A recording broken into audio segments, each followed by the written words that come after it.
कराया था। क्षौर कर्म क्या होता है? गंजा होना। उस तरह से जो बाल साफ कर देते हैं पूरा का पूरा, क्षौर कर्म ये होता है। और दूसरा है, उसके बाद स्नान किया, शरीर पर हाँ, मृतिका धारण की। मृतिका क्या होता है? मिट्टी। है मिट्टी। हम्म। अच्छा, वो क्यों? कोई ऐसी, जैसे लोग शुरू में जब नहाया करते थे ना, साबुन नहीं होते थे तब तब मिट्टी से स्नान करते थे, मिट्टी से उतारते अच्छा, थे वो मैल। वाली होगी ना जो मुल्तानी मिट्टी होती है, या तो वो होती होगी। वो भी हो सकती है, दूसरी भी हो सकती है, दोनों हो सकती है। क्योंकि मिट्टी में बहुत शक्ति है, बहुत जबरदस्त। मिट्टी का पानी का इलाज होता है, जो होती है ना नेचुरल हाँ पैथी जी, जो वही होती है। मुल्तानी मिट्टी होगी। पेट पर अगर आप गिली, वो मिट्टी एक विशेष होती है, आप रखें और आपके पेट की गर्मी सारी ठीक हो जाती है। पेट जी में बढ़ के बोलते हैं ना जिसको, कि अंदर ऐसा हो रहा है, उबल रहा है जैसे, और पॉटी आती रहती है बार बार, तो उसको ठीक करने का सबसे अच्छा साधन होता है ये वाला। पेट पर गीली वो करके, या तो कपड़े की पट्टी भी रखते हैं, या फिर गीली मिट्टी रख देते हैं। मिट्टी सारा सोख लेती है, जितना अंदर गर्मी होती है सोखती है फौरन। हो गया जी, जी प्रश्न? धन्यवाद।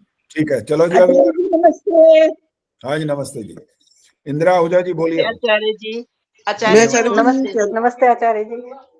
सबको नमस्ते जी, अब बीच में नमस्ते नहीं करना। अब चलो जी, इंदिरा जी बोलो। मैं ये कहना चाह रही थी कि जैसे अब हमारा दिवाली का पर्व निकला है, तो थोड़ा सा जिज्ञासा बच्चे पूछते हैं कि जैसे प्रश्न लेते हैं, तो ये दिवाली का वैदिक स्वरूप क्या, थोड़ा सा अगर आप इस पे प्रकाश डालें तो मतलब मैं यही मेरी रिक्वेस्ट थी बस सिर्फ आपसे।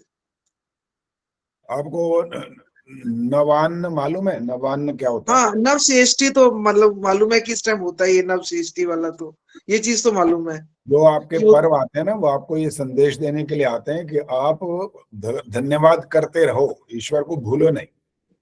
और वो उस यही ऋतु, एक यही रीजन है या कुछ और भी है इसके नहीं, अलावा? ऋतु के अनुसार यही है। वैसे तो ऋतु के अनुसार जो चीजें आती हैं वो आपके स्वास्थ्य वर्धक होती हैं।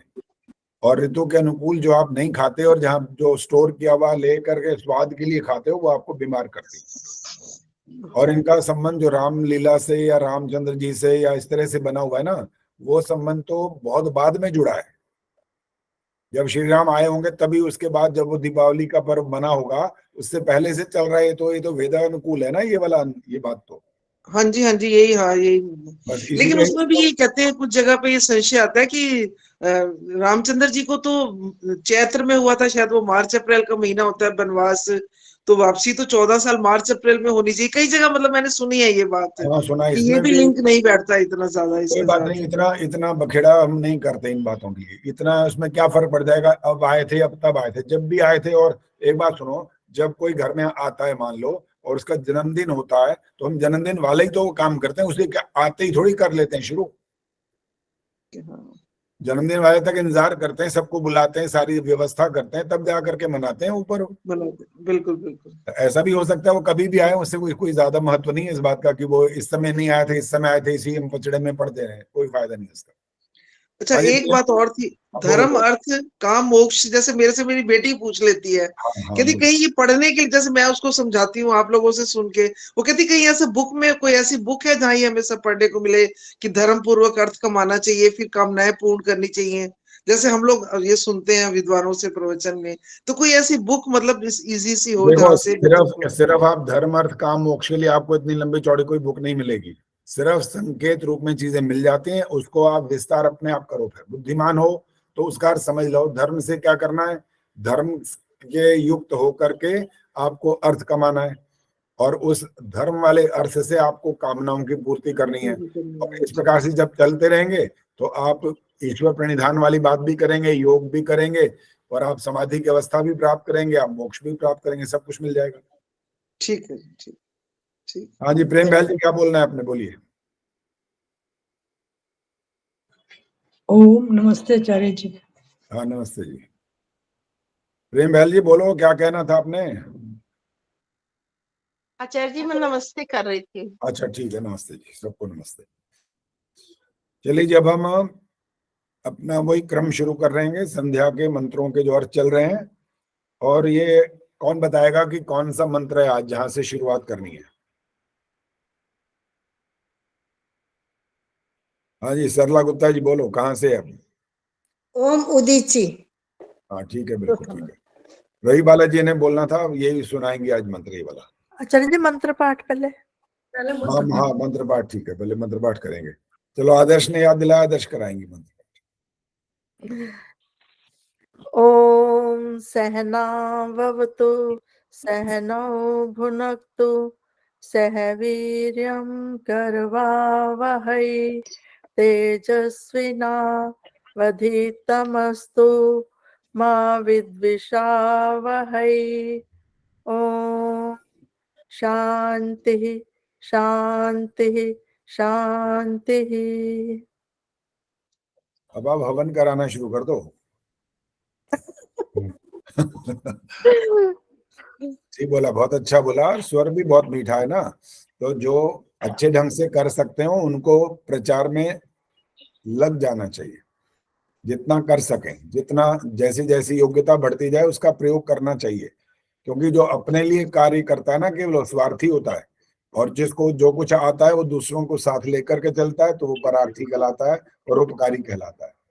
तो कंजूस नहीं बनना चाहिए इस मामले में कि देखो जी मेरे को क्या करना है, दुनिया भाड़ में जाए, ऐसा नहीं सोचना होता। दुनिया के लिए जो आप कर सको और दुनिया जिसे मान ले, बस वहां तक आपकी शक्ति है, इसके आगे नहीं है।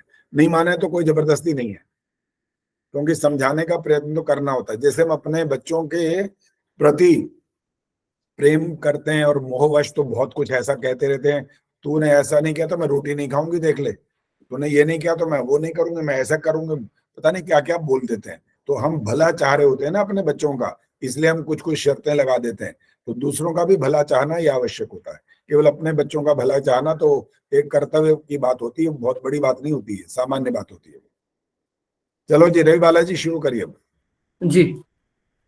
ओम उदीची दिक्सोमो दीपतिः सजो रक्षिता शनिरिश्वः तेभ्यो नमो दीपतिभ्यो नमो रक्षितृभ्यो नमः ईशुभ्यो नमः एभ्यो अस्तु यो अस्मान् द्वेष्टियं वयं द्विष्मस्तं वोजम्भे दद्मा। चंदा सचदेवा जी बताएंगे कि कहाँ शुरू में कहाँ गलती हुई है। आचार्य जी नमस्ते। हाँ नमस्ते। एक दिक्सोमो अधिपति बोला है, अ नहीं बोलना। इन्हें मो ही नहीं बोला, मेरे को तो लग रहा है दिक्सो मो तो आया ही नहीं था। दिक्सो नहीं, मो तो आया था, आया जो था उसको इन्होंने अ बोल दिया, अ नहीं बोल। कोई बात नहीं, स्पेशलिस्ट है उनसे पूछते हैं। आओ जी मिथिलेश जी आइए, जरा क्या बोला था इन्होंने ये बताओ। कहाँ गई हैं प्रेम जी, आपको पता है क्या बोला था इन्होंने? दिक्सो मो बोला था। मो की आवाज नहीं आई थी, सो को लंबा किया था। मैं वही कह रहा हूँ, मुझे तो ये लगा और कि मो ईशवहा में ना ईशवा कर दिया था। हाँ वो भी है। हाँ, और माँ भी आया था बाहर वो ना, जैसे नमा, ईशुभ्यो नमा, नमा नहीं बोला, नम म, मतलब म और माँ, ये फर्क है दोनों में। तो न और म क्या, नम, ईशुभ्यो नम, नमान। आपका तो पूरा आगे आवाज ही आई थी, नमा नहीं करना। तो और अभ्यास करिए तो ताकि ठीक हो जाए। चलिए अब इसकी तो बात खत्म हो गई, अब अर्थ में आते हैं। उदीची का अर्थ होता है हमारे जो बाईं ओर की दिशा है। आचार्य जी एक योस्मान, इसमें भी गलती थी। योस्मान द्वेष्टियम, दोबारा बोलो, क्या बोला? इन्होंने बोला था यो अस्मान, अ नहीं आना चाहिए। हाँ नहीं, ठीक है, द्वेष्टियम वयम, ठीक है, हाँ ठीक है जी। योस्मान करना है, अ का उच्चारण न सुनाई दे, बस वो अपने आप से लंबा थोड़ा सा करेंगे तो अ उसमें मिक्स हो जाता है अपने आप। अ अलग से बोल दिया तो बिल्कुल अशुद्ध है। यो अस्मान तो बोलना ही नहीं होता, योस्मान, बस ऐसा करेंगे तो ठीक हो जाएगा। चलिए अब अर्थ हो रहा है जो हमारे बाईं ओर की दिशा है, इसका अर्थ है ये उदीची। दिक माने दिशा, या इसको यूं भी कह सकते हैं जो उत्तर दिशा, दोनों बातें ठीक है यहाँ। उत्तर दिशा या हमारे बाईं ओर की जो दिशा है, और इसका अधिपति माने स्वामी कौन है? सोम। सोम का अर्थ क्या होता है? जो शांतिदायक है, आनंददायक है, इन गुणों से जो युक्त है और हमको आनंद परमात्मा जो प्राप्त कराने वाला है, यही है इसका स्वामी। इस दिशा की बात हो रही है, ये उत्तर दिशा की बात हो रही है या बाईं ओर की दिशा की बात हो रही है। जो ऐसा है शांति और आनंद स्वरूप है और हमको आनंद प्रदान करने वाला वो परमात्मा ही इसका स्वामी है। वैसे तो ये मत कहना कि इस दिशा के लिए ये वाला गुण बोल दिया तो वो यहाँ का ही है स्वामी, क्या बाकी दिशाओं का नहीं है तो सब जगह का, सब दिशाएं। अब दिशाओं के बारे में एक बार फिर बात आई है तो अब फिर पूछना पड़ेगा किसी से, दिशाओं के नाम बताने हैं, पूरे नाम। हाथ खड़ा कर सकते हैं बाप। एक प्रेम जी ने हाथ खड़ा कर दिया, स्वराज गुप्ता जी बताएंगे। उत्तर, दक्षिण, पूरब, पश्चिम, ध्रुव, ध्रुवा और ऊर्ध्वा। पहले तो उत्तर पश्चिम से शुरू कैसे किया, इसका क्या कारण है? अच्छा जी जी आचार्य जी, हाँ ये तो गलत हो गया। चलो अब आपका नंबर हो गया खत्म, अब और किसी का नंबर आएगा। अब बताएंगे सुमन बत्रा। नमस्ते आचार्य जी। नमस्ते जी, बोलिए। पहली प्राच्य दिशा पूर्व की दिशा, फिर दक्षिणा, दक्षिणा दक्षिण की दिशा यानी दाई हाथ की तरफ, दाई तरफ। फिर प्रतीची दिशा पश्चिम की दिशा, पीछे की दिशा। फिर उसके बाद उदीची, वो उत्तर की दिशा, बाएं हाथ की तरफ। फिर ध्रुवा नीचे की तरफ और ऊर्ध्वा ऊपर की तरफ। ये 6 दिशाएं। चलिए, आदर्श ने तो उसे हिला दिया ऐसे, या क्या बात कर रहे हो, आपने तो 6 का फैसला ही सुना दिया भाई। बता तो सकते हैं, मुझे लगता है आदर्श बता लेंगे, लेकिन अभी और किसी से पूछते हैं, अभी देखते हैं जरा किसी और को याद है कि नहीं। सुना रखा है आपको, बता रखा है सब कुछ। निर्मल प्रभा बताएंगी आज कि बाकी दिशाएं हैं कि नहीं है, और हैं तो कौन सी हैं।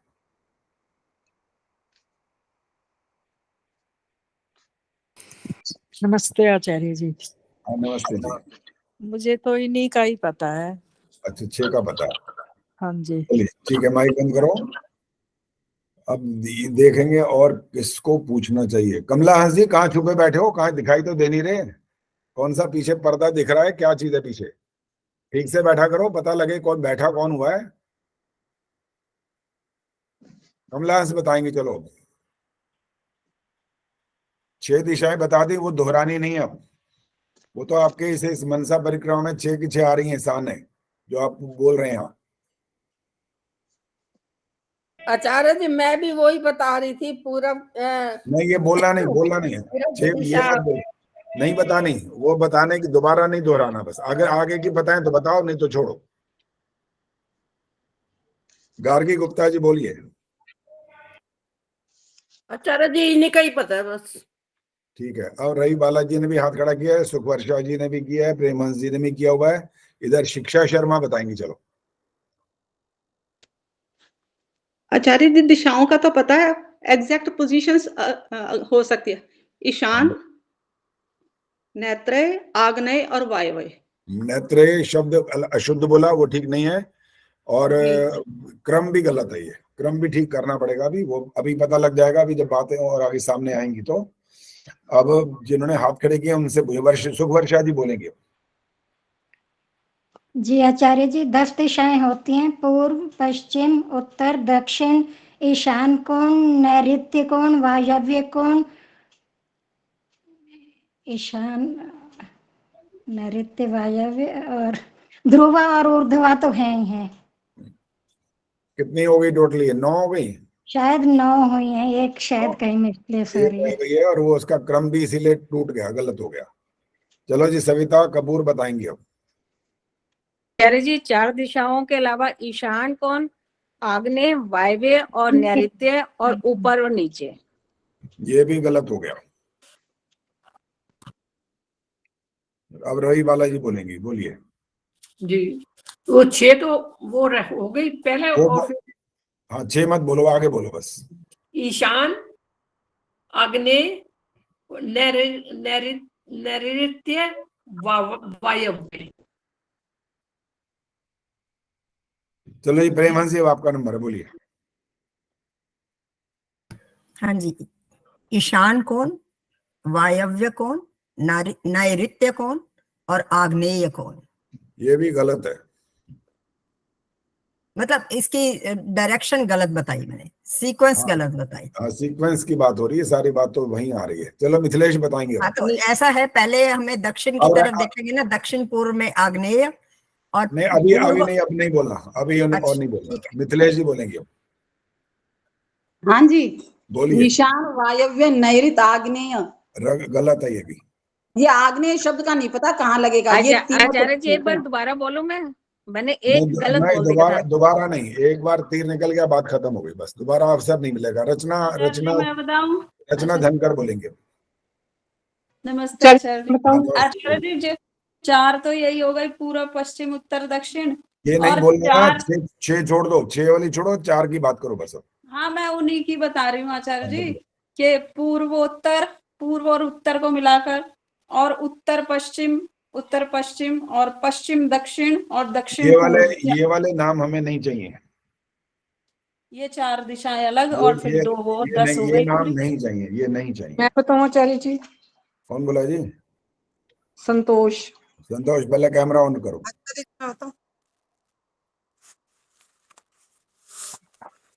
हाँ संतोष जी बोलो, बोलिए। हाँ जी, ईशान, आग्नेय, नैऋत्य, वायव्य। चौथा अशुद्ध बोला है। गीता तिवारी बोलो। वायव्य। दोबारा नहीं बोलना होता, बस एक बार बोलना होता है। गीता तिवारी सिर्फ ये 4 नाम बोलने, बाकी पूर्व पश्चिम उत्तर दक्षिण नहीं कराना। जी, नैश्चैत्र, वायव्य, ईशानी, ऊपर और नीचे। सारे के सारे गलत हैं, उच्चारण बिल्कुल ही गलत हो गया ये तो। नैश्चैत्र। आप ही बता दीजिए, किसी को नहीं पता होगा। हाँ वही बता रहा हूँ अब। आचार्य जी मैं रिपीट करूं? हैं? कौन? राजश्री मैं है? रिपीट करूं एक बार आचार्य जी? नहीं, रिपीट वाला काम नहीं चलेगा भाई। राजश्री जी बोलो। ईशान, अग्नि, नैऋत्य और वायव्य। वो वायव्य बिल्कुल ठीक हो गया, लेकिन आपका जो गुजराती कारण से अभी भी पूरी तरह शुद्ध लगा नहीं है। हो सकता है ठीक भी हो, लेकिन मुझे ऐसा लगा कि थोड़ा थोड़ा कहीं अशुद्ध है। चलिए अब सुन लीजिए कहाँ पर क्या होता है। आचार्य जी क्या मैं बता सकती हूँ? चलो आप भी बताओ जी, आप भी बताओ। हाँ जी आचार्य जी, पूर्व पश्चिम उत्तर दक्षिण ईशान आग्नेय नेक्स्ट। चलिए और नहीं बताना, बस रॉन्ग हो गया ये। अब बस अब कोई नहीं बताएगा, अब सुन लीजिए।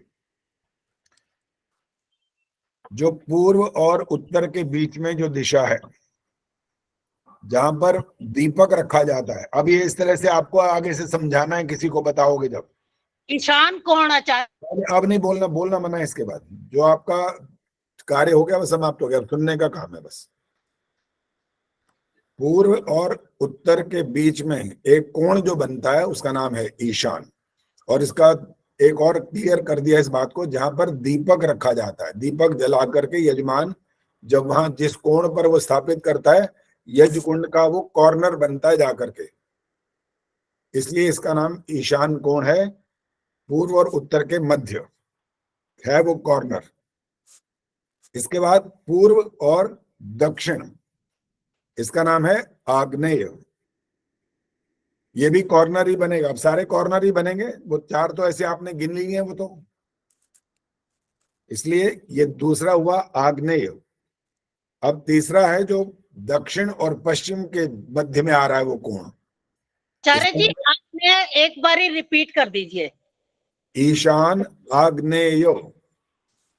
हाँ इसकी दिशा रिपीट कर दीजिए। दिशा है पूर्व और दक्षिण के मध्य जो आ रहा है। ठीक है जी। अब दक्षिण और पश्चिम के मध्य में जो कोण बन रहा है इसका नाम है नैऋत्य। न में 2 मात्राएं हैं ऐ की, री ऋषि वाला, त आधा और य, नैऋत्य। कौन सी दिशा में आएगा आचार्य जी ये नैऋत्य? अरे ध्यान से सुना करो, अभी बोला ना, दक्षिण और पश्चिम के मध्य जो आ रहा है। ठीक ठीक है। और जो अब पश्चिम और उत्तर के मध्य आएगा वो कोण जहां पर है, वो कॉर्नर बनता है, यजकुंड का कोना निकला हुआ होता है वहां पर, वो है वायव्य। वा य व आधा और य, वायव्य। आचार्य जी मैंने ठीक तो बताया था फिर इस हिसाब से, लेकिन सीक्वेंस में गलत होगी कि मैंने ये बताया था ईशान कोण, वायव्य कोण, नैऋत्य कोण और आग्नेय कोण। जब सीक्वेंस गलत हुई तो इसका मतलब उत्तर गलत हो गया बस। मतलब सीक्वेंस ऐसे होने चाहिए कि ईशान कोण, आग्नेय कोण और नैऋत्य और वायव्य। हाँ जी, ये है। अच्छा ठीक है, धन्यवाद। जैसे हम आश्रमों की बात करें और कोई ब्रह्मचर्य, फिर उसके बाद वानप्रस्थ, फिर गृहस्थ, फिर सन्यास बोल दे तो उत्तर गलत हो जाता है। हाँ, मैं पूर्व से पश्चिम की ओर गई ना, पूर्व से दक्षिण की ओर जाना था, इसका मतलब तो ये हुआ ना कि पहले पूर्व और फिर दक्षिण, फिर दक्षिण से फिर पश्चिम, पश्चिम से फिर उत्तर। इसको ठीक से एक और बुद्धिमत्ता पूर्वक समझने का ढंग होता है क्लॉकवाइज, बस। ठीक है, एंटी क्लॉक नहीं चलेगा। एंटी क्लॉक करेंगे तो अवनति की बात हो जाएगी। हम तो वैसे उन्नति की बात कर रहे हैं। जब अंधकार से प्रकाश में जाने की बात करते हैं, जब पहला जल सिंचन करते हैं, दूसरे में भी यही प्रार्थना करते हैं, तीसरे में भी यही बात करते हैं, चौथे में हम जहां प्रकाश है वहां से प्रारंभ करके आगे राइट हैंड से चलते हैं, जैसे घड़ी की सुइयां चलती हैं। क्लॉक आचार्य जी अब नहीं भूलेगा मुझे, धन्यवाद। अब नहीं भूलेगा, बिल्कुल। तो ये क्या सुशीला जी बोलो। अच्छा जी, वायव्य की स्पेलिंग बता दो एक बार। वह में आ की मात्रा हो गया, य, व आधा और य, वायव्य। वायव्य। जी, अब माइक बंद करो और आगे सुनो।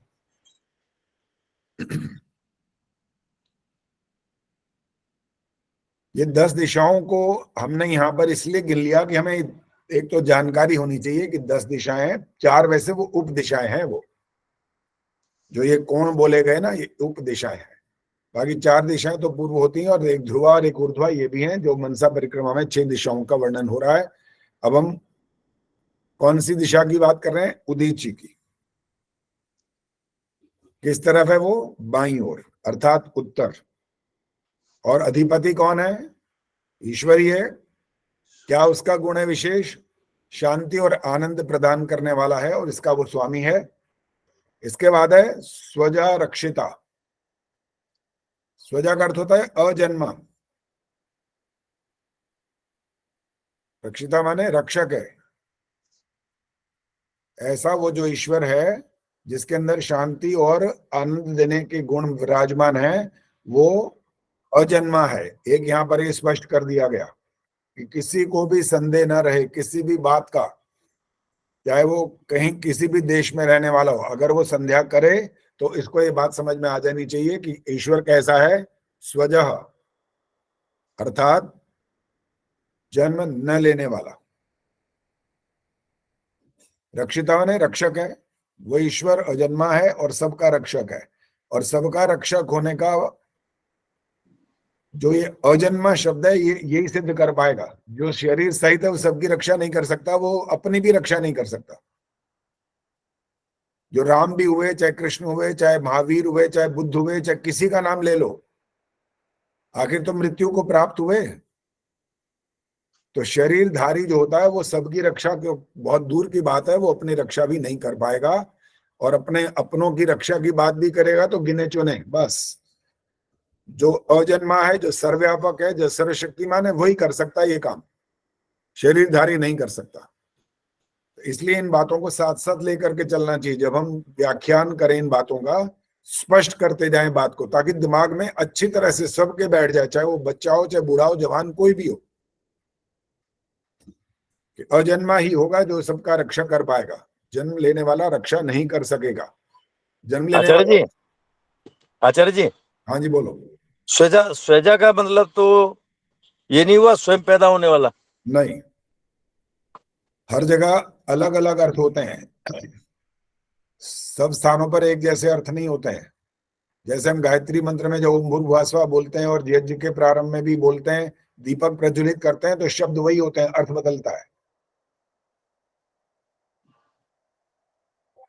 अब आप अगर स्वजाव का अर्थ जो बोल रहे हो आप, कि स्वयं जन्म लेने वाला, तो अर्थ भयंकर विनाश कर देगा ये।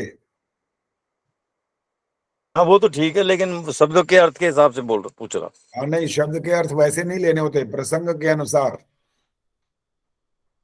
आचार्य जी, एक मेरी किताब में भी ना लिखा हुआ, यही लिखा हुआ है, सुष्टु प्रकारेण अजय अजन्मा इति स्वजः। ऐसे ही लिखा है जो आप बता रहे हैं। जी बिल्कुल। आगे आगे आगे कहा जो अजन्मा वो ईश्वर सबका रक्षक है, इसमें उसके जो बाण तुल्य हैं वो है शनि ऋषभा बोलते हो ना, अशनि बोलते हैं इसको, विद्युत होती है ये, अशनि विद्युत, जिसके बाण तुल्य हैं, अर्थात उसकी सर्वत्र व्याप्त जो शक्तियां हैं, ये मतलब है।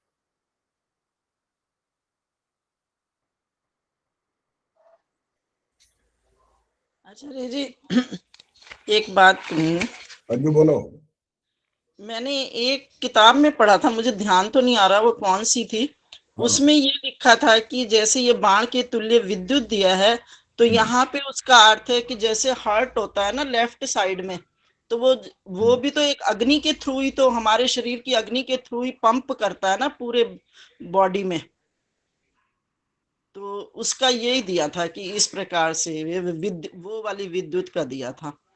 देखो व्याख्या सबकी अपनी अपनी हो सकती है, एतराज नहीं है, लेकिन वो कितनी उपयुक्त है, कितना उसके रेलिवेंट है, ये देखना समझना जरूरी होता है। मैं यही पूछ रही हूँ कि ये ठीक है। ये यहाँ पर ईश्वर की जो गुण है और जिसके उस बाण रूपी जो उसके हैं वो ये है, ये जो हमारा हृदय है वो अलग विषय, वो यहाँ इसका संबंध नहीं है अभी। ठीक है आचार्य जी, कविता रूप में भी ये आता ना, बिजली द्वारा देह के अंतर गति खून की रहे निरंतर। कविता रूप में तो मैं तो कह रहा हूँ लोगों ने बना रखे हैं ना अपने आप, महर्षि दयानंद ने लिखे हैं कविता, क्या ये?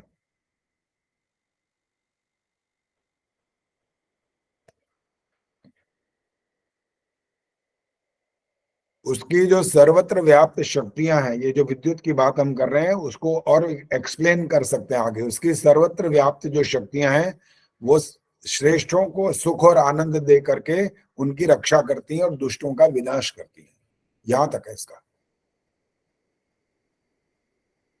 आगे तेभ्यो नमो दीपादिभ्यो, और वो बार बार अब हम बोल नहीं रहे हैं, वो उसकी जो शक्तियां हैं उनको नमस्कार करेंगे, अधिपति जो स्वामी है उनको नमस्कार करेंगे, रक्षितृभ्यो नमः। अच्छा एक बात और आ रही है यहाँ पर, अब ये संतोष नंदवानी जी बताएंगे। माइक ऑन करिए। पुस्तक है आपके सामने? हाँ जी, नमस्ते आचार्य जी। नमस्ते जी। तेभ्यो नमो से धीरे धीरे बोलना, मैं आपको रोक दूंगा एक जगह पर, धीरे से बोलो। तेभ्यो नमो से बोलिए। कहाँ से? तेभ्यो नमो, कोई भी मंत्र सब में आ रहा है ये। अच्छा जी। तेभ्यो नमो बिल्कुल धीरे धीरे। अधिपतिभ्यो नमो रक्षत्रिभ्यो नम ईशुभ्यो नम। बस रुक जाइए अस्तु। रुक जाइए। हाँ जी।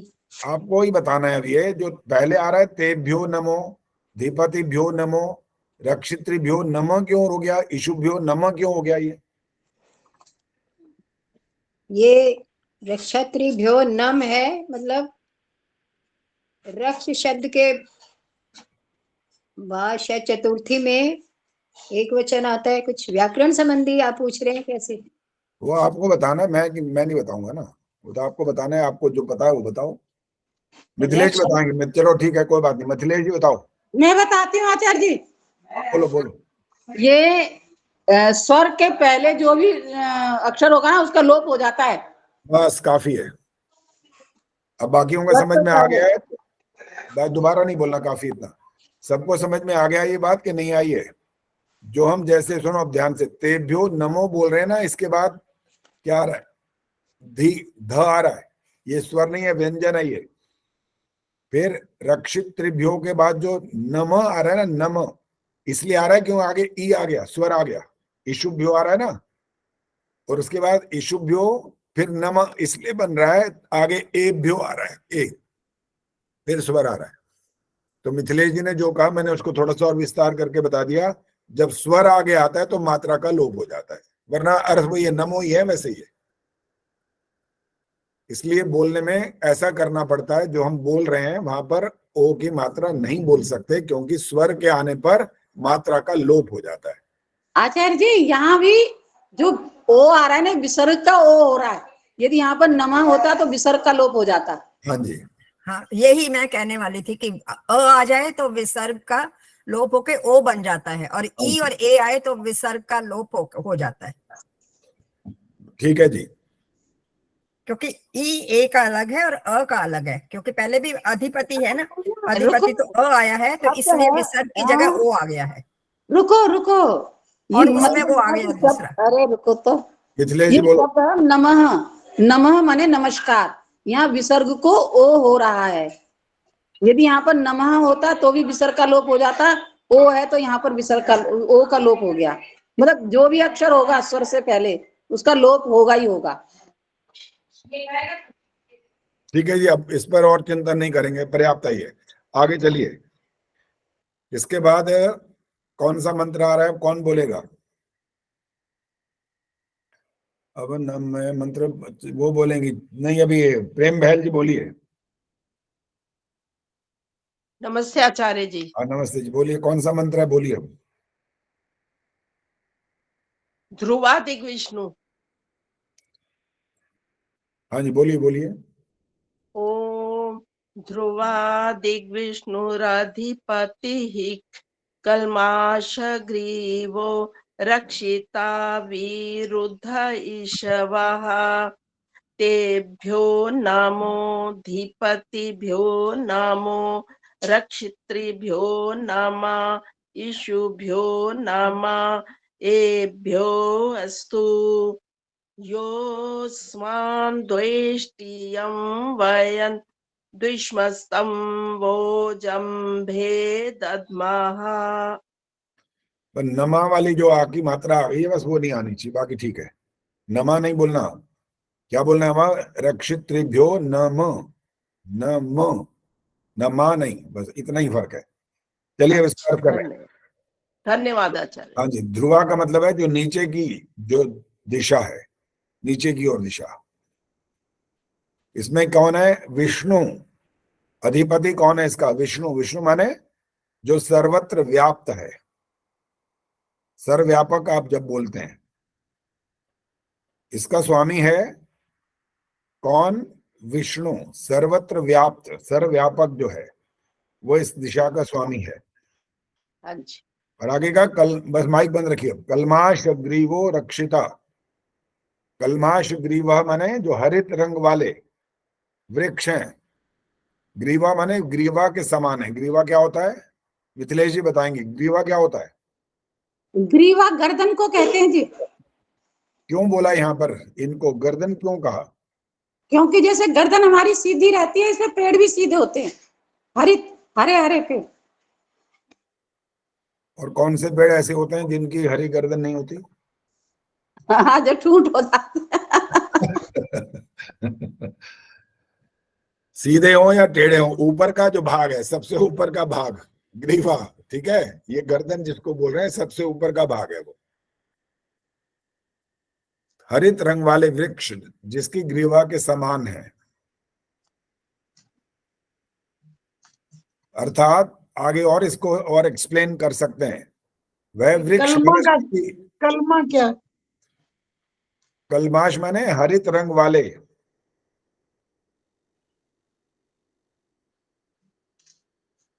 वह वृक्ष वनस्पति आदि का उत्पादक परमेश्वर ही हमारा रक्षक है।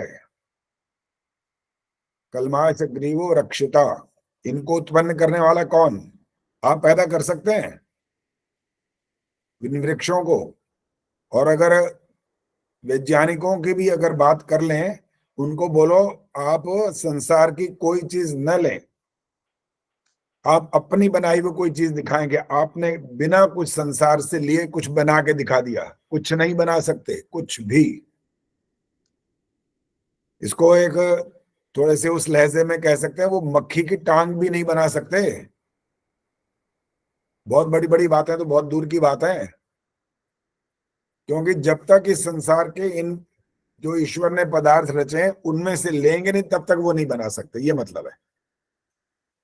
तो इनका बनाने वाला कौन? वृक्ष वनस्पति आदि जो हैं, जो हमारे रक्षक हैं, ये परमेश्वर इनका उत्पादक है। बनाने वाला कौन हुआ? ईश्वर। आचार्य जी पूछना था कुछ। बोलो बोलो। अच्छा जी, हमारी पुस्तक है उसमें मतलब कलमाश ग्रीवः लिखा है, चित कबरी गर्दन वाले, अर्थात अनेक रंग के वृक्षादि वनस्पतियां ही जिसकी गर्दन है। तो ठीक है। वृक्षादि अनेक रंग मतलब हरे ही रंग के या अनेक रंग लिखा हुआ है इसमें? देखो वृक्ष आदि होने पर सब आ गए, आप उसकी व्याख्या कर लो कि उसमें चितकबरे हों या उसके थोड़े थोड़े नीले हों, चाहे वो पत्ते या लाल हों, कुछ भी हो, उससे फर्क नहीं पड़ना। सबका बनाने वाला, इनका उत्पादन करने वाला कौन है? ईश्वर है, और ये हमारे रक्षा के साधन है। इनका उत्पादक कौन? चाहे वो किसी भी कलर के हों। अब आप जब गुलाब लगाते हो तो वो तो लाल रंग का भी आता है, और ऐसे काला भी होता है, वो सफेद भी होता है, पिंक भी होता है, बहुत सारे कलर होते हैं उसके अंदर। लेकिन किसान इनमें रंग डालता नहीं है नीचे, कहीं धरती में कोई डाल दे तो रंग बन जाता हो, ऐसा कुछ नहीं है। ये सारी की सारी जितनी भी योग्यता है वो ईश्वर की योग्यता है ये। तो इसलिए वो आप उन्होंने व्याख्या करते हुए अगर ऐसा लिख लिया चितकबरे वाले, तो कोई बात नहीं, करने दो। अर्थ ये है कि सारे हर प्रकार के जो वृक्ष वनस्पति हैं वो सब ईश्वर ही इनका उत्पादक है, वो परमेश्वर है और हमारा रक्षक है। आगे विरुद्ध ईशवः, विरुद्ध माने फिर वृक्ष वनस्पतियां औषधियां आ जाएंगी इसमें। इसके बाण तुल्य हैं ये, हमारी रक्षा तो आचार्य जी पहले तो केवल लाल गुलाब होता था और अब तो सारे रंग का गुलाब होने लगा। हाँ जी, तो क्या हुआ इसमें? क्या अर्थ लेकिन करना? उसमें आचार्य जी खुशबू नहीं होती है बिल्कुल भी। ऐसा तो नहीं है, खुशबू पिंक वाले में भी होती है। हाँ, बस लाल और जो आप कागज के बनाओगे उनमें नहीं होगी बस। नहीं, कागज के में तो मतलब ही नहीं है आचार्य जी, मैं तो वृक्ष और उनमें होगी जरूर। मुझे बीच में बोलना पड़ रहा है। ये साइंटिफिक चेंज करके उन्होंने वैरायटी बनाई है, निकाली गई है वैरायटी। आप परिवर्तन कर सकते हो आप, लेकिन मूल चीज तो आपको यहाँ से लेनी पड़ेगी। यस। अब ऐसे जो ब्रीड्स हैं, ब्रीड्स कितनी ब्रीड्स बन चुकी हैं, हाइब्रिड बनाया हुआ है। बस ये हमारे हाथ में बहुत कुछ होता है, सब कुछ नहीं होता। बस हम परिवर्तन कर सकते हैं उसमें, इसको मिलाकर। देखो आप कितनी चीजें बनाते हो खाने पीने की, बाजार में खाने पीने की कितनी चीजें मिलते हैं, होता तो वही आटा ही है, मैदा होता है, उससे क्या क्या बना डालते हैं वो, और इसी स्वाद के खा रहे नहीं तो खाते रहते हैं, और किस लिए खाते हो? होता तो वही है। ब्रेड है, इंग्लिश में ब्रेड बोल लो आप, इसमें आटा बोल लो, मैदा बोलो, सूजी बोलो, कुछ बोलो, सब अन्न से ही पैदा हो रहा है ये। तो आप में परिवर्तन करना या उसको बढ़ाना, घटाना, जोड़ना, खराब करना, अच्छा करना आपके हाथ में, आप कर सकते हो। ये बाण तुल्य है, वृक्ष वनस्पतियां औषधियां। विरुद्धा ईशवः, क्या मतलब निकला इसका? बाण तुल्य जीवनदायक है, रक्षक है हमारी। ये औषधियां वनस्पतियां हमारी रक्षक हैं, बाण तुल्य है ना ईश्वर के ये सब, तो हमारी रक्षा करते हैं ये, इनके माध्यम से हम जीवित रहते हैं, ये हमारी रक्षा करती हैं। और जितने हमारे अंदर दुर्बलता है, रोग आदि हैं, इनका नाश करने वाली हैं ये, इस प्रकार से हमारी रक्षा करती हैं चीजें। विरुद्ध ईशवः, ये बाण तुल्य का मतलब ये होता है। आगे फिर वही है तेभ्यो नमो, वो हम नहीं बोलेंगे आगे। दमयंती गुप्ता जी आगे वाला मंत्र बोलिए। ओम ऊर्ध्वादिबृहस्पतिरधिपतिः श्वित्रो रक्षिता वर्षमीशवः तेभ्यो नमोऽधिपतिभ्यो नमो रक्षितृभ्यो नमो ईशुभ्यो नमः एभ्यो अस्तु योऽस्मान् द्वेष्टियं वयं द्विष्मस्तं वोजम्भे दद्मः। दमयंती गुप्ता जी आपने देख करके, रुक जाओ आप मत बोलो, मैंने इसीलिए मैं बात कर ही रहा हूँ। दमयंती जी आपने पुस्तक देख के बोला है या जबानी बोला है? बोलो, माइक ऑन करो पहले। वाणी याद है आचार्य जी, संध्या करती तो जो वाणी याद है, ये तो याद तो है, लेकिन ये गलतियां हो गई हैं इसमें। लेकिन कहाँ पर आचार्य जी? एभ्यो नमो, धीपतिभ्यो नमो, रक्षितृभ्यो नमो, ईशुभ्यो नमो, ये गलतियां हो गई। नहीं आचार्य, सब में नमो नहीं बोला। अच्छा, जो रिकॉर्डिंग सुन लेना, पता लग जाएगा। ठीक है। मिथिलेशा बोलो, क्या कहना है? मिथिलेशा बोलेगी। क्या हुई थी जी? बृहस्पति।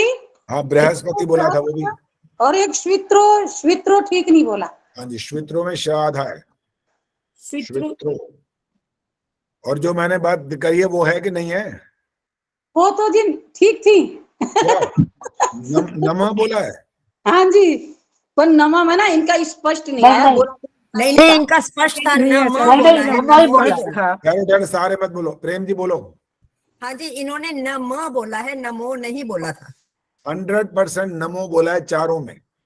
और अब आपको किसी को विश्वास ना हो तो चर्चा मत करना, सुन लेना रिकॉर्डिंग में बस। नमो बोला है, नमो आचार्य जी, नमो बोला है। अरे मत बोलो ना, पता है मेरे को, मैं आप मत सुनाओ समझाओ। नमो नमो बोला है चारों में। देवेंद्र जी आप उसको ध्यान से सुनना, तब आपको पता लग जाएगा। अब इसमें और बात ना करें, आगे इसका अर्थ करेंगे। अब ऊर्ध्वा, ऊर्ध्वा क्या होती है? ऊपर की दिशा। क्या होती है वो ऊपर दिशा? का मतलब क्या निकलेगा? सुराज गुप्ता बताएंगे ऊपर की दिशा का अर्थ क्या निकलेगा? आकाश आचार्य जी। बस यहीं तक सीमित है कि और आगे भी है? वाणी, आकाश से ऊपर तक, जहां तक भी पूरा शून्य जो। ठीक है जी, अंजू चौधरी बोलो। आचार्य जी, अंतरिक्ष, बृहस्पति, नक्षत्र जितने भी हैं ये सब ऊपर की दिशा में ही आएंगे। मानसी बोलो। द्युलोक और अंतरिक्ष लोक दोनों, बिल्कुल। द्युलोक भी बोलना जरूरी है। द्युलोक में वही है जो आप जो चौधरी बोल रही हैं, जहां से वो सूर्य चंद्र आदि चमकते हैं, बहुत दूर है वो, ठीक है। और आकाश वैसे रिक्त स्थान होता है, वो भी रिक्त स्थान नहीं है, लेकिन फिर भी द्युलोक में कुछ अलग बात होती है। और अंतरिक्ष में थोड़ा सा जो पदार्थ है वो एक प्रकार से नीचे होता है, वो इतना फर्क है। वरना अंतरिक्ष सारा होता है, वो पूरा का पूरा ब्रह्मांड ये सब अंतरिक्ष है। अंतरिक्ष नहीं होगा तो रचना नहीं हो सकती। और जो परमाणु बचे रहते हैं वो कहाँ रहेंगे? अंतरिक्ष में ही तो रहेंगे वो भी। तो जो शब्द हम बोल रहे हैं तो उसको जहां तक विस्तार उसका आवश्यक है वो करना चाहिए। तो ऊपर की दिशा का स्वामी कौन है बोलिए? बृहस्पति। बृहस्पति। बृहस्पति माने वाणी, वेद शास्त्र, इसका जो रक्षक है, इसका जो स्वामी है। बृहद ब्रह्मांड का पालक परमेश्वर। बहुत सारे अर्थ होते हैं। जब बृहस्पति बोलते हैं तो बृहस्पति का एक छोटा सा अर्थ नहीं होता है, इसके विस्तृत अर्थ भी होते हैं जो अब आपके सामने बोले गए हैं। वाणी कह सकते हैं, वेद शास्त्र कह सकते हैं, और बृहद ब्रह्मांड का जो पालक परमेश्वर है वो उसका स्वामी है ये। ऊर्ध्वा दिग बृहस्पति। आगे क्या है? श्वित्रो रक्षिता, ज्ञानमय और मेघ स्वरूप परमात्मा। श्वित्र, श्वित्र का मतलब ज्ञानमय मेघ स्वरूप परमात्मा हमारा रक्षक है।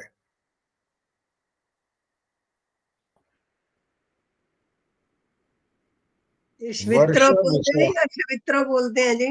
हाँ जी, श्वित्रो बोलते हैं या श्वित्रो बोलते हैं? च आधा है बस, उसको जोड़ के देख लो कैसे बोला जाएगा, बोलो। श्वित्रो नहीं, गलत है। श में मात्रा नहीं है, सुनो। श में मात्रा नहीं है, व में मात्रा है, तो श्वित्रो में मात्रा है। हाँ तो श्वित्रो बोलेंगे ना। अभी भी गलत बोल रहे हो, श पूरा बोल रहे हो आप, श पूरा नहीं बोलना होता। अच्छा, श्वित्रो। हाँ, कुछ कुछ दिखा है लेकिन आप फिर बीच में गड़बड़ा गए। दोबारा बोलो, अब माइक ऑन करके बोलो। श्वित्रो। गलत है, अभी भी फिर श बोलते हो पूरा। बस बाकी अभ्यास कर लेना, यहाँ और नहीं सिखा सकते। ठीक है जी। आचार्य जी, जो हम अपने शरीर में किस उसमें लेंगे इसको, जैसे ये तो अभी ब्रह्मांड के रूप में अर्थ बता दिया। हाँ, क्या मतलब, क्या कहना चाहते हो? जैसे हम अपने शरीर से संबंधित दिशाएं भी परिक्रमा कर रहे हैं ना, तो उसमें ये सिर वाला भाग ही लेंगे। सबसे ऊपर वाले के लिए। हाँ जी, अब जो बोल रहे हैं इसी के लिए। इसीलिए तो ज्ञान में बोला है ना ईश्वर को। यही तो है ज्ञान, और कहाँ है? हमारे शरीर के अंदर आप ढूंढोगे तो यहाँ ज्ञान यही होता है। कोई कोई मजाक करते हुए कह देता है कभी कभी, आप बुरा भी मान जाओगे अगर मैं बोल दूंगा तो। कहते हैं इनकी अकल कहाँ होती है, ऐसा बोलते हैं कभी कभी। तो ज्ञान होता सबके पास यहीं पर ही है, लेकिन वो उनकी बुद्धि की जो हीनता की बात देखते हैं तब वो कुछ और बोल देते हैं लोग कि इसकी अकल यहाँ नहीं है, कुछ और कहीं पर है वो। तो आचार्य जी जैसे अब हम बोल रहे हैं वाणी का जो है वो वाणी का भी अधिपति माना जाएगा फिर? बिल्कुल माना जाएगा, क्यों नहीं माना जाएगा। जी वाणी भी तो यहीं पर है, ऊपर ही तो है वो भी, वो पैरों में नीचे थोड़ी है।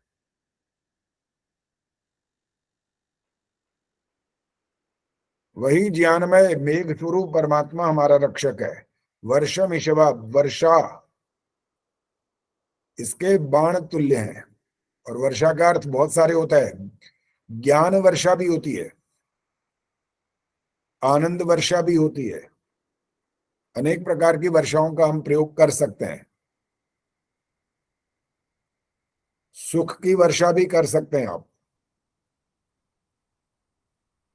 और ये जो जिनके ऊपर ऐसा हो जाता है उनके लिए इसका विपरीत जो है वो समाप्त हो जाता है। अज्ञान समाप्त, दुख समाप्त हो जाते हैं। वर्षम ईशवः, वर्षाएं जिसके बाण तुल्य हैं, अर्थात ज्ञान वर्षा, आनंद वर्षा और सुख की वर्षा जो है ईश्वर करता है हम पर, तो हमारे अज्ञान और जो दुख हैं इनका नाश हो जाता है, ये लाभ होता है हमें।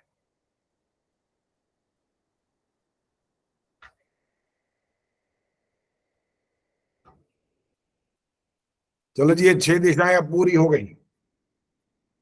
6 दिशाओं के स्वामी को अलग अलग योग्यताओं और गुणों के आधार पर हमने समझा, और उसके जो रक्षक बाण तुल्य जो पदार्थ हैं वो हमारी रक्षा करता है। उसको इस प्रकार का जानकर, मानकर संध्या के मंत्रों को जब आप पढ़ते हैं अर्थात बोलते हैं, उस समय इनका ध्यान साथ साथ करते जाएं, तब जाकर के आपको जो कहा गया 1 घंटा संध्या कम से कम करो, तब 1 घंटा या उससे अधिक भी हो सकता है, कम भी हो सकता है, लेकिन 5 मिनट में लोग संध्या कर लेते हैं। और बोलते भी ऐसे धड़ाधड़ जैसे पता नहीं कहीं रोटी भागी जा रही है या फिर कोई ट्रेन पकड़नी है, खींचते जाते हैं गाड़ी को फटाफट फटाफट। और जब हमें विवाह संस्कार कराने जाना पड़ता है ना, तो वहां भी हमारे से वो बोलते हैं, कभी तो दूल्हा दुल्हन बोल देते हैं और कभी कभी उनके माँ बाप भी बोल देते हैं। कहने लगे पंडित जी, मैं कहा हाँ जी बोलो, कितने टाइम लगेगा। मैं प्रश्न कर देता हूं उनसे, फिर मैं कहा नाचे कितनी देर थे ये बताओ। तुम्हारा 9 बजे आने का टाइम था, तो तुम पहले तो पहुंचे ही 10 बजे, और वहां खड़े खड़े बेचारा लड़की का बाप, उनका सारा परिवार वो सूख गया, तुम 1 घंटा वहां भी नाचते रहे। लुटा रहे हैं पैसे, लुटा रहे हैं, दिखा रहे हैं अपने आप को कितने धनवान है। सत्यानाश कर दिया उन्होंने, क्या दिखावे बाजी करने में लगे रहते हैं। और लगभग शादी में होता है या लगभग हर शादी में? हाँ जी बिल्कुल होता है। मेरे को एक बार किसी ने ये कहा था, वो मिलिट्री में थे, उन्होंने कहा जी आचार्य जी ऐसा है, हम बिल्कुल ऐसे मिलिट्री में होता ना अनुशासन, तो बिल्कुल आप बिल्कुल लेट मत हो ना। मैंने कहा जी मेरा तो रिकॉर्ड है भाई साहब, मैं तो कभी लेट होता ही नहीं हूँ, तो पहले पहुंचता हूँ, लेट होने का कोई प्रश्न नहीं है। उन्होंने कहा हमारा भी मिलिट्री वाला हिसाब किताब है, हम भी लेट बिल्कुल नहीं होंगे। मैंने कहा आप मेरे से शर्त लगा सकते हो इस बारे में। कहने लगे ऐसा कैसे हो जाएगा। मैंने कहा आप अकेले नहीं हो ना, स्वतंत्र नहीं हो, यहाँ पर आपके ऊपर कोई ऑर्डर चलता था या आप ऑर्डर करते थे, वो व्यक्तिगत बात थी। अब आपने आना पूरी बारात को लेके, अब देखना वहां क्या होगा फिर। और हम मिलिट्री में चाहे नहीं भी थे, लेकिन हमने अपने बड़े बेटे की जब शादी की थी, हम समय से पहले पहुंचे थे, आधा घंटा पहले। और उन्होंने देखा अरे बारात पहुंच भी गई, ये बोले थे वो। हमने लेट नहीं किया था वहां बिल्कुल भी। ये होता है नियम, फिर नियम ऐसे होता है। तो जब संध्या की बात करें, उपासना की बात करें या कुछ और इस प्रकार की बात करें, तो वहां भागम भाग बिल्कुल ना करें, बस आराम से करें। बस जब जाप की भी बात करते हैं तो वहां तो हम कहते हैं गिनो ही मत, गिनने की जरूरत नहीं है। ये माला लेके उंगलियों में जाप करना, ये सब करना बिल्कुल गलत होता है, कोई फायदा नहीं इसका। अर्थ सहित जब तक नहीं करोगे तब तक लाभ नहीं होगा। और अर्थ सहित का मतलब भी क्या होता है, केवल ये जान लेना कि क्रोध मत कर, बस सुन लिया, बोल दिया, समझा दिया किसी को क्रोध मत कर, और जरा सी बात हुई तो आसमान पे पारा पहुंच गया। क्या सीखा फिर? कौन सा वाक्य बोलना सीख लिया? क्रोध मत कर कहाँ सीखा फिर? इसलिए हर बात का ऐसा अर्थ निकालना पड़ता है कि वो बात को अंदर ग्रहण करना होता है, धारण करना होता है, तब जाकर लाभ होता है, अन्यथा लाभ नहीं होता। वो जितने मर्जी आप बोलते रहिए सेब खाने से ये लाभ होता है, सेब सुबह सुबह खा लेना चाहिए, इससे हमारे को सारी प्रकार के जितने विटामिन हैं वो मिल जाते हैं, हमारे अंदर बड़ी शक्ति का संचार हो जाता है। सब बोलते रहो, जितना मर्जी बोलते रहो, और खाओ नहीं। बताइए क्या लाभ होगा आपको? बोलने से क्या हो जाएगा? हाँ जी, संतोष आर्य जी हाथ खड़ा किया था क्या? बोलो। हाँ जी, बोलिए। नमस्ते आचार्य जी। नमस्ते जी, बोलिए। आचार्य जी, आपने बोला है ना भी 2 टाइम संध्या करनी चाहिए। हाँ जी। तो हम अगर कहीं चले जाते हैं दोपहर में और रात में लेट आते हैं, हाँ जी, तो फिर संध्या हम कब कर सकते हैं? करने को तो कभी भी कर सकते हो, लेकिन जब आकर करोगे ना थके हारे वैसे ही आओगे, और यूं बैठोगे भी से तो झूले खा लोगे या तो।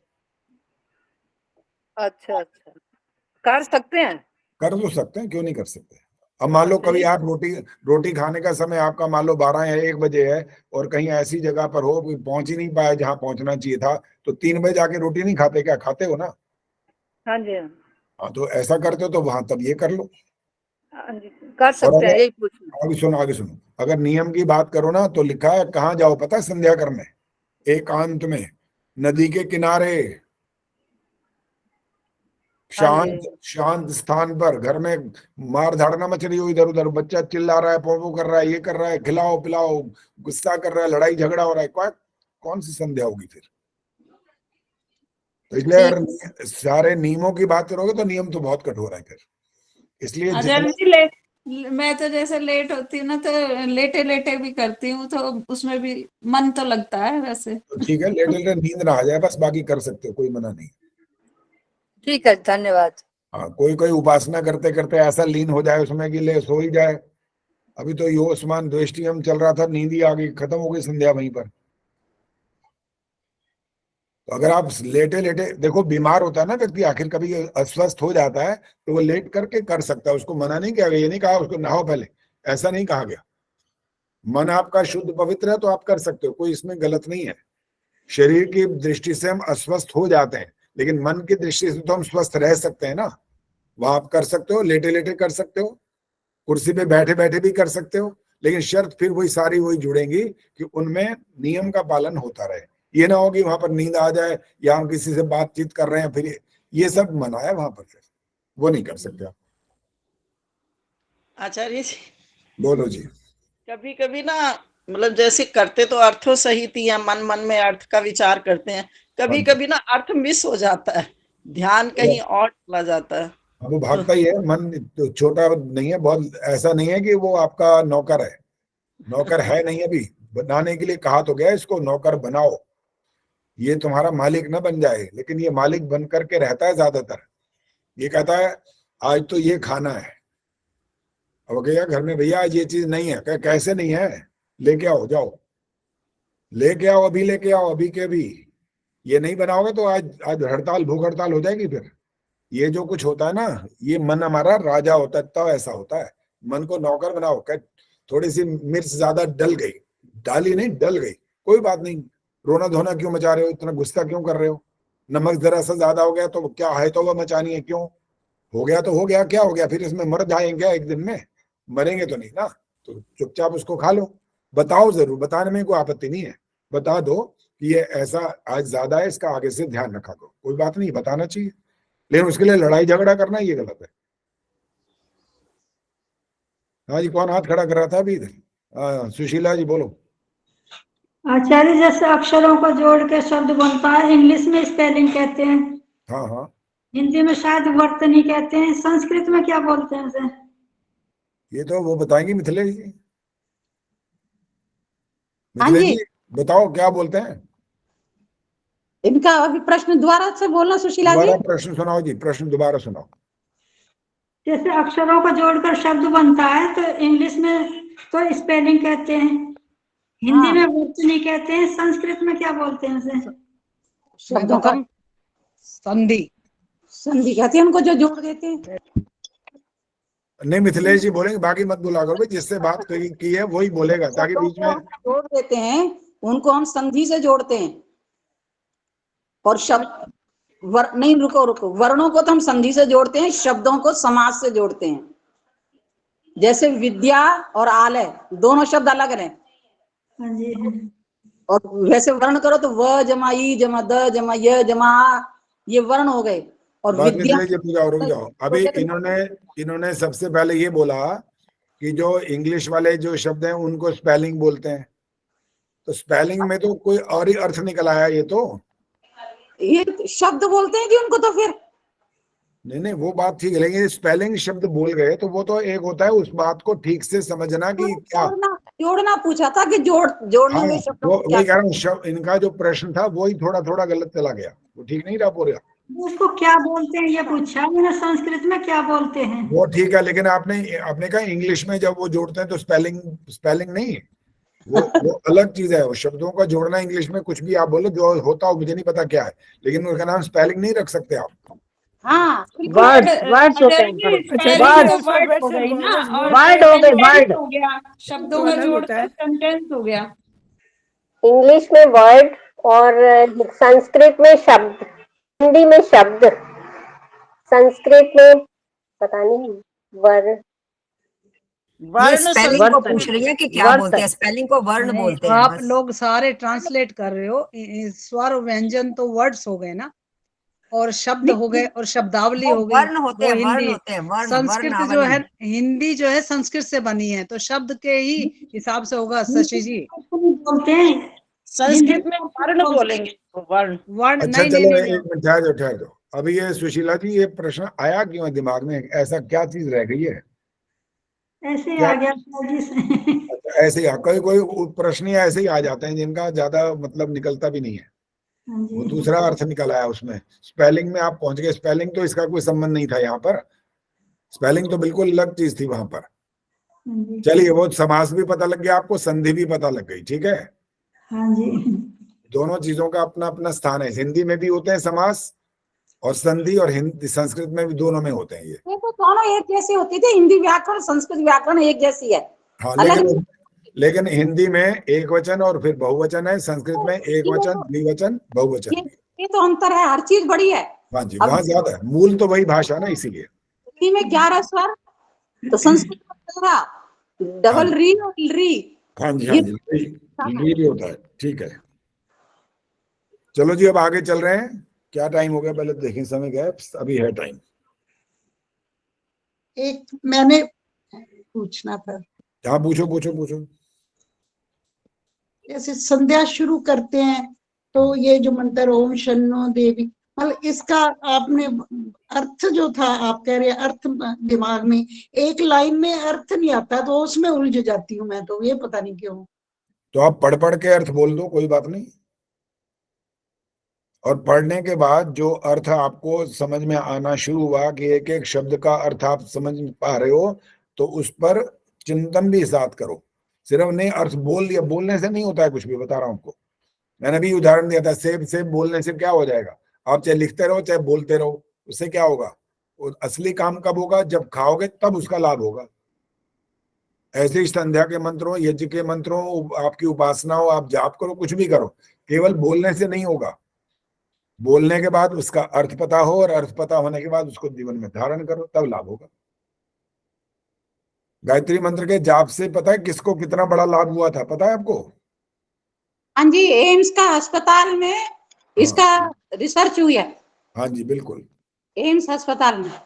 वो तो आजकल आधुनिक बात आपने करी, हम तो इतिहास की बात कर रहे हैं। 2 व्यक्ति हैं आर्य समाज में ऐसे जिनको गायत्री मंत्र के जाप से बहुत बहुत ज्यादा लाभ हुआ था, उनके नाम बता दें। आचार्य जी, आनंद स्वामी जी का एक तो सुना पड़ा था।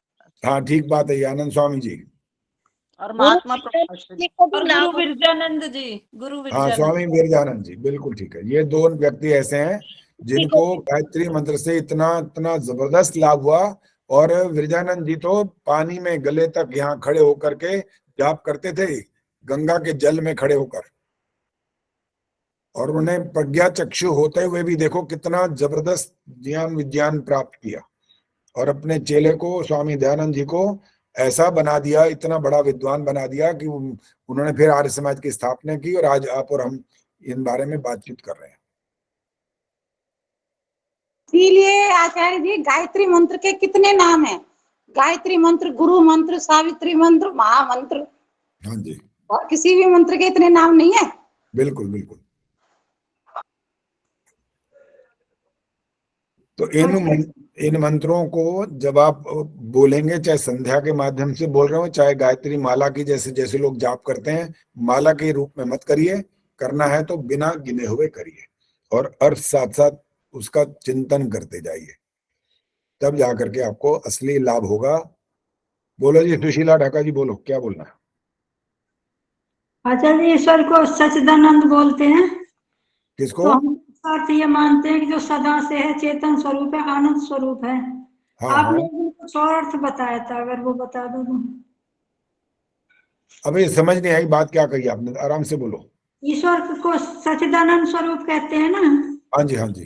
तो हम इसका अर्थ मानते हैं कि ईश्वर सदा से, सदा रहता है, हमेशा चेतन स्वरूप है, आनंद स्वरूप है। हाँ, तो आपने इसका अर्थ कुछ और बताया था कि एक दिन।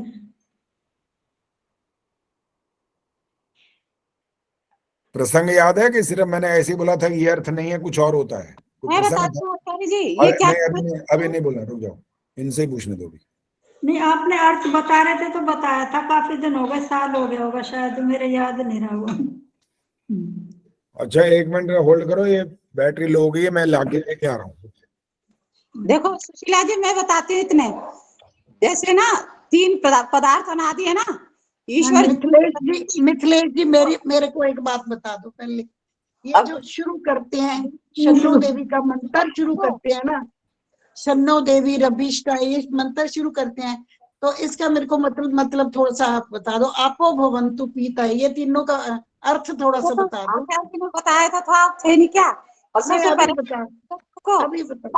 मंत्र शुद्ध बोलो, मंत्र मत बोलो, मंत्र। आप ओम शन्नो देवी उधार होना है नहीं, हमारा मिथिलेश जी उधार होना नहीं। आचार्य जी पढ़ा चुके हैं इसके अर्थ को, वहां पर देख लो।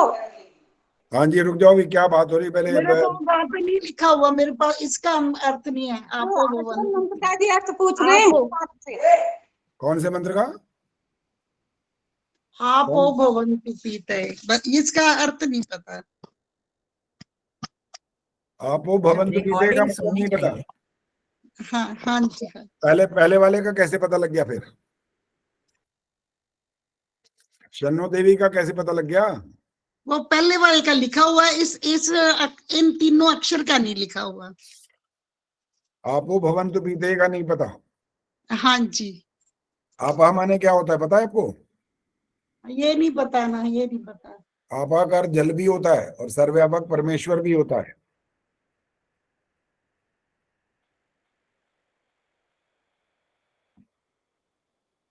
भवन्तु माने होवे, पीतय का मतलब होता है पूर्ण आनंद की प्राप्ति।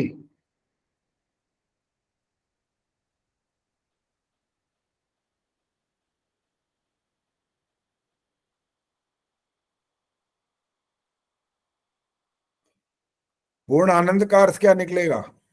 प्रवीण बताएंगे, बाकी कोई नहीं बोलेगा।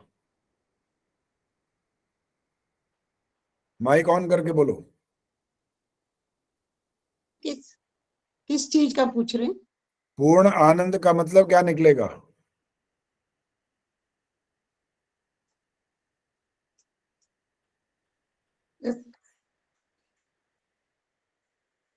पूर्ण का मतलब पूरा आनंद का मतलब पूरी खुशी, पूरा अंदर से पूरा आनंद मिलना। अभी पूरा आनंद, अलौकिक आनंद। अलौकिक का आनंद का क्या मतलब होता है? पूरा अंदर से हर चीज की खुशी। उदाहरण दो ना, हर चीज का नाम बताओ या तो। जहाँ पे हम रहते हैं हर तरफ से हमें खुशी मिलनी। उदाहरण अभी भी पूरा नहीं है, हर तरफ का मतलब समझाओ ना, हर तरफ का क्या अर्थ है? संसारिक, सामाजिक और आध्यात्मिक, तीनों तरह सारा अर्थ गलत है आपका। इसीलिए तो पूछा था, उदाहरण दो ना, शब्द बोलो साथ में, हर तरफ से ये वो उस तरह से नहीं चलता। पूर्ण आनंद का मतलब मोक्ष होता है, और ये हर तरफ आज दुनिया की चीजें आपको दिख रहा है, सुनाई दे रहा है, चख रहे हो, खा रहे हो, पी रहे हो, ओढ़ रहे हो, पहन रहे हो, सो रहे हो, जाग, ये नहीं है इससे। पूर्ण आनंद माने मोक्ष। इसलिए हर शब्द को ध्यान से सुनना होता है और उसको समझना होता है कि हम जब व्याख्या कर रहे होते हैं तो उसको बताना पड़ेगा कि क्या मतलब, क्या समझ रहे हैं हम। हर तरफ से हर चीज से खुशी आ रही है, ये नहीं है इसका अर्थ। जन्म मरण से छूटने का नाम जो होता है, जिसको बोलते हैं मोक्ष, मुक्ति। धन्यवाद जी, धन्यवाद जी, धन्यवाद।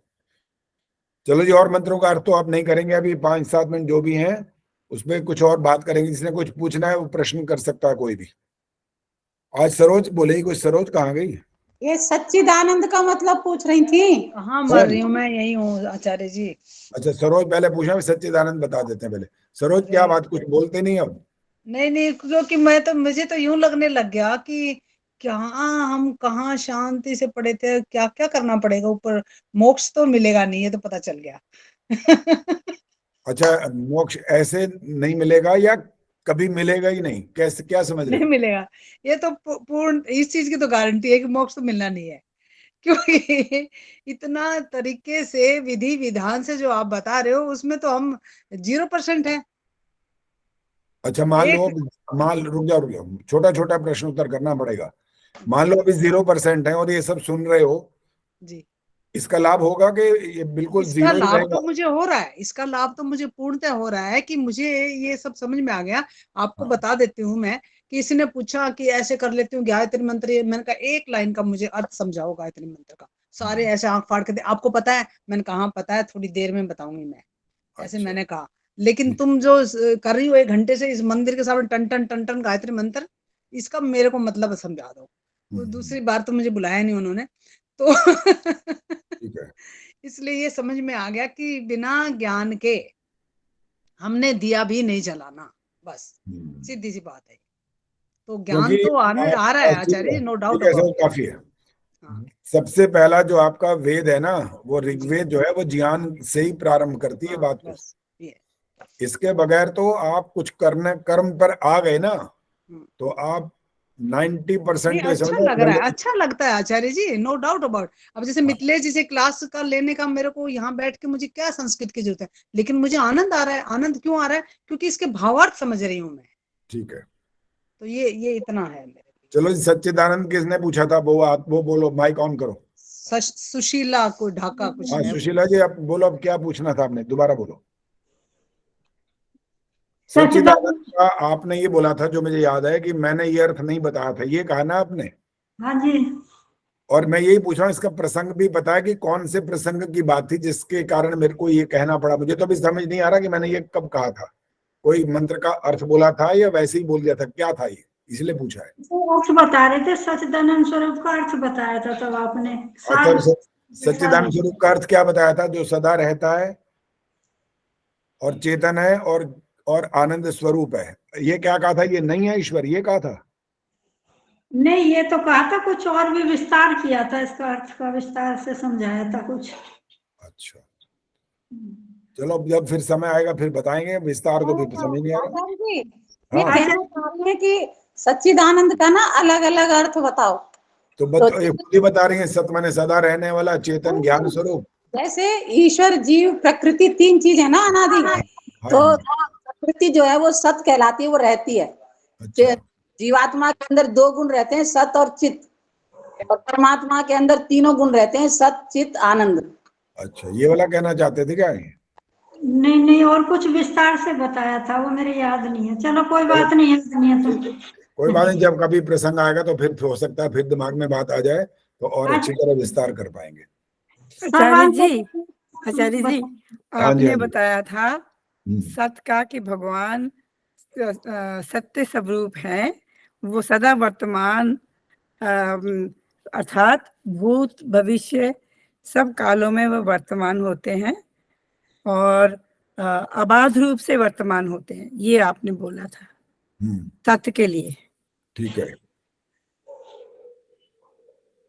और चित्त के लिए आपने बोला था कि सब प्राणियों को चिताने के हारे हैं, सत्य असत्य को जानने के जानने हारे हैं, ये बताया था। चितमाने जी। अच्छा जी, यही सुशीला जी, यही है था, कुछ और था? यही था आचार्य जी, ऐसा ही था कुछ। चलो ठीक है, कुछ कुछ तो पता लग गया तो काफी है अभी आज, और क्या। और आनंद भी बताओ जी, इंदिरा टांगरी बताया, आनंद स्वरूप क्या बताया था? जी, आप आनंद स्वरूप है, आप ही में सब मुक्त जीव जो है वो आनंद से आनंद को प्राप्त होते हैं। ठीक है। और ठीक है, जितने वही भी है, धर्मात्मा प्राणी है या जीव है, उन वो आप ही से आनंद युक्त होते हैं, जो मुझे समझ में आया। ठीक है, ठीक है। देखो, लिखने में कुछ ना कुछ सबके अपने अपने लिखने का ढंग होता है, कुछ को कितनी बात याद रहती है, किसी को कितनी बात याद नहीं रहती है, कोई उसका कहीं के अर्थ का भी अनर्थ लिख बैठता है, ऐसा भी होता है कभी कभी। फिर वो कहता है आपने बताया था, फिर मेरे को पूछना पड़ता है मैंने बताया था, मैंने कब बताया था ऐसा। तो ऐसा कभी कभी पूछना पड़ जाता है, जो कि वो लिखने में स्वयं गलती कर बैठते हैं, लेकिन कहते हैं कि आपने बोला था जो हमने लिखा। लेकिन आप क्या बिल्कुल डिक्टेट तुरंत वैसा का वैसा थोड़ी कर सकते हो, कोई ना कोई इसमें भूल हो सकती है, हो जाती है। मैंने लिखा नहीं था आचार्य जी, वैसे याद था, मैंने विस्तार से बताया था आचार्य जी। विजय लक्ष्मी, माइक ऑन करो। आचार्य जी अभी रुक जाओ, आपका बहुत नंबर आ गया, रुक जाओ, औरों का भी नंबर आने दो। आचार्य जी नमस्ते। आज चुपचाप बैठे हो, कुछ बोल नहीं रहे। चुपचाप बैठी थी, सुन रही थी, आपने पकड़ ही लिया। मैंने कहा ये आज तो नजर ही नहीं आ रही है, कुछ बोल नहीं रही है, आज तो इनकी शंका समाधान सारे हुए पड़े हैं, बिल्कुल शांति से। लोगों की शंकाओं से ही हो जाती है आचार्य जी, बाकियों की शंकाओं से ही समाधान कुछ कुछ हो ही जाता है। हाँ बिल्कुल, वो तो होता है, एक भी शंका करता है तो लाभ तो सबको हो जाता है ना, उससे संबंधित बात होती है, सब बुद्धिमान होते हैं, बात को पकड़ते हैं, बस यही होना चाहिए, और क्या होना चाहिए। चलो जी, जिनका नंबर नहीं आया मैं उनको बोलने वाला हूँ, वो भी बात करें। रेणु पर उठी जी, कुछ पूछना है तो पूछो। जी नमस्ते आचार्य जी। हाँ जी नमस्ते जी। नहीं आचार्य जी, मुझे तो नहीं कुछ पूछना अभी तो। ठीक है जी। हाँ जी मेहता जी बोलिए, आदर्श बोलो। आचार्य जी, जैसे हम कई बार होता है कि हमारे किसी ने हमारे साथ कुछ बुरा किया, तो उसके साथ थोड़े दिनों में फिर बुरा हो जाता है। हम सोचते हैं कि इसने हमारे साथ किया था तो ऐसे इसके साथ हो गया, ये ठीक है गलत है, ये ठीक है। जब हम ऐसा सोचते हैं कि इसके साथ बुरा हो जाए, अब ऐसा नहीं, जैसे किसी ने हमारे साथ बुरा किया तो हम सोचते ही नहीं है, तो थोड़े दिनों बाद उसके साथ कुछ बुरा हो जाता है, तब हम सोचते हैं कि इसने हमारे साथ किया था, इसके साथ भी ऐसा हो गया, अच्छा हुआ। अच्छा हुआ सोचते हैं, मतलब तब तो योस्मान द्वेष्टियम नहीं होता है फिर ये। ईश्वर के न्याय पर छोड़ दो, ईश्वर फैसला करता रहेगा, जो करेगा करेगा। हमें ये भावना क्यों अपने अंदर पैदा रखनी है। हाँ जी आदर्श, समझ आया? नहीं, वो अपने आप ही हो जाता है ना, जैसे हम तो कुदरती उसके साथ वही बात गलत हो जाती है, तो हम सोचते हैं जिसने हमारे साथ करा था इसके साथ भी वैसा ही हो गया। हाँ, साधारण शब्द बोलते हैं, अब मजा आया। और करो हमारे साथ, तुम देखो क्या क्या होता है तुम्हारे साथ, देखते जाओ जरा भी। तो ये भाव अच्छा भाव तो नहीं कहलाता। ये हमारे अंदर के अंदर राग और द्वेष को दिखाता है, ये बना हुआ है हमारे अंदर, और इनको छोड़ना उचित होता है। कितना कितना कौन कर पाता है ये उस पर निर्भर करता है, कितना कितना उसने अभ्यास कर लिया, कितना अपने पे संयम कर लिया, कितना वाणी पे संयम कर लिया, कितना देखने में संयम, कितना बोलने में। सब बातों का संबंध जुड़ेगा इस बात से। राग द्वेष इन्हीं बातों पर आधारित है सारी। इन पर संयम करते जाएंगे तो राग द्वेष छूटते जाएंगे, और ये सब हमारे भावनाएं जो इन मंत्रों को इसीलिए तो बोल रहे हैं कि ये सब हम इनको त्याग दें। ये अभ्यास ही तो कहलाएगा। ये जितने मंत्रों के आप शीर्षक हैं वो हमको वो भी समझा देते हैं कि हम क्या करने वाले हैं। आचमन कर रहे हैं, शांति के लिए कर रहे हैं, यहाँ की निवृत्ति के लिए कर रहे हैं, मन को शांत करना है। फिर आप अंग स्पर्श कर रहे हैं, इनमें बल और पवित्रता बनी रहे, मार्जन कर रहे हैं, फिर आप उसमें फिर यही विचार कर रहे हैं, अगमर्षण कर रहे हैं। ये सारे मंत्र आपको बताते तो जा रहे हैं कि आप कर क्यों रहे हो, ये सारी चीजें किस लिए कर रहे हैं। और वो जो बात आप चाहते हैं कि ऐसा ना हो, तो उसके लिए अपने आप को बार बार सुनता और रामअवतार जी बार बार आपको प्रयास करना पड़ेगा, सुनना समझना पड़ेगा अपने आप को कि मुझे ये नहीं करना, मुझे ऐसा नहीं करना, इससे द्वेष नहीं करना, इसको गलती है, ये दंड अपने आप भोग लेगा, मुझे क्या लेना देना इससे, इसने मेरे साथ गलत किया तो दंड इसको मिलेगा, कब मिलेगा कब नहीं मिलेगा ये हम नहीं जानते, और हमें पता लग जाए तो भी हमें शांत रहे तो ज्यादा अच्छा है, ना कि उसको चिढ़ाए जाके अब देख कर लिया। हाँ ये रामावतार जी बोलो, बस इसके बाद कोई बात नहीं होगी। मैं आचार्य जी ये जानना चाहता हूँ कि जो यज्ञोपवीत है हमारा, वो खंडित हुए बिना, खंडित नहीं हुआ है वो, तो उसको कब कब बदलना चाहिए और क्यों?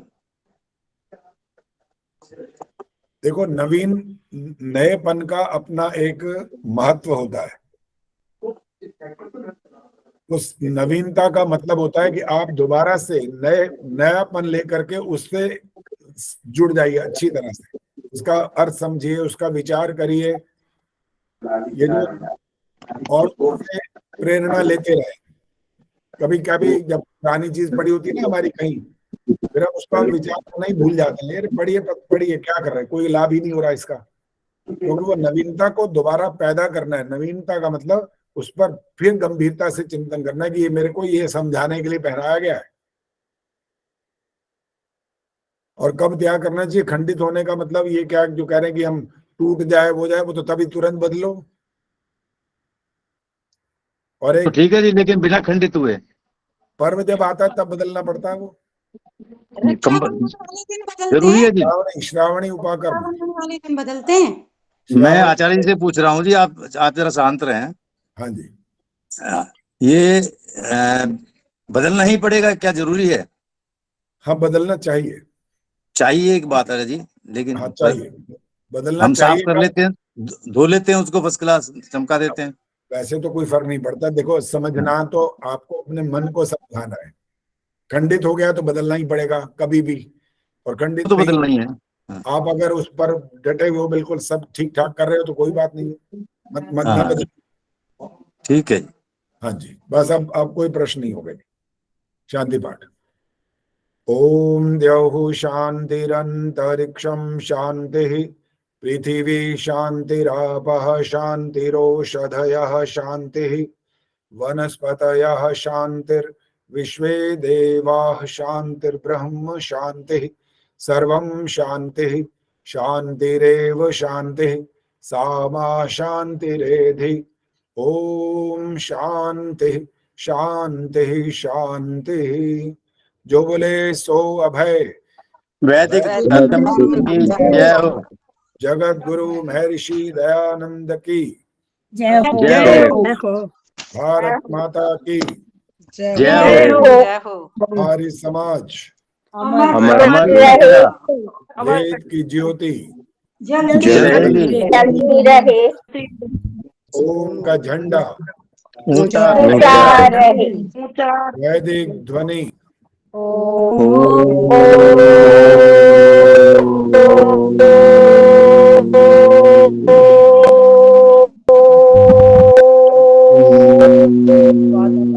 आचार्य जी नमस्ते।